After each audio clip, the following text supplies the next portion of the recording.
Quý vị vỗ tay được không ạ?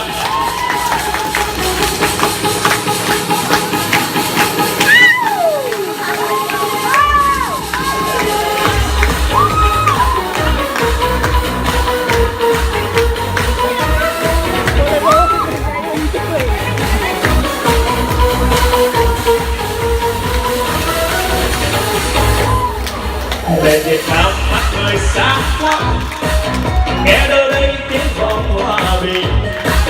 Để nhận ra đôi mắt long lanh, nghe tiếng con vẫn còn ngày xanh. Một cành hoa em cài mái tóc, anh đưa em qua quãng đường dài. Về thành đô anh may áo cưới, ta thương nhau xây dựng ngày mai. Ta yêu người, ta yêu người, ta yêu mình, tình đừng phai. Xin em đừng qua vùng có, xin em đừng đến những nơi trông xanh hoa cao. Tình nào cũng vào đam mê, anh xin em giữ trọn lời thề. Tình mình nghèo người kén chê, ta thương nhau giữ trọn tình quê.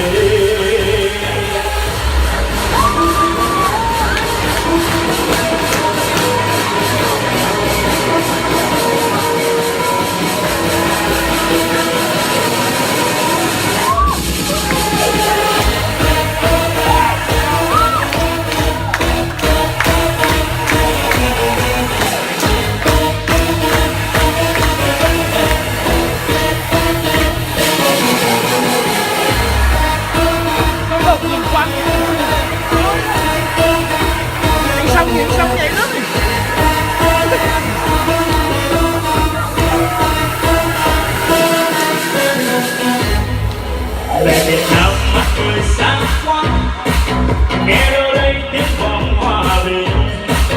Lên nhặt nhòa đôi mắt long lanh, nghe tiếng con vẫn còn ngày xanh. Một cành hoa em cài mái tóc, anh đưa em qua quãng đường dài.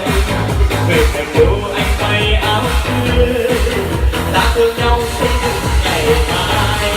Ta yêu người, ta yêu đời, ta yêu mình, tình đừng phai.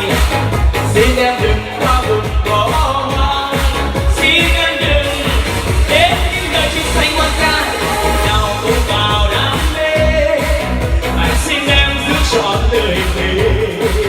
Tình mình nghèo người đời kén chê, ta thương nhau giữ trọn tình quê. Tình mình nghèo người đời kén chê, ta thương nhau giữ trọn tình quê.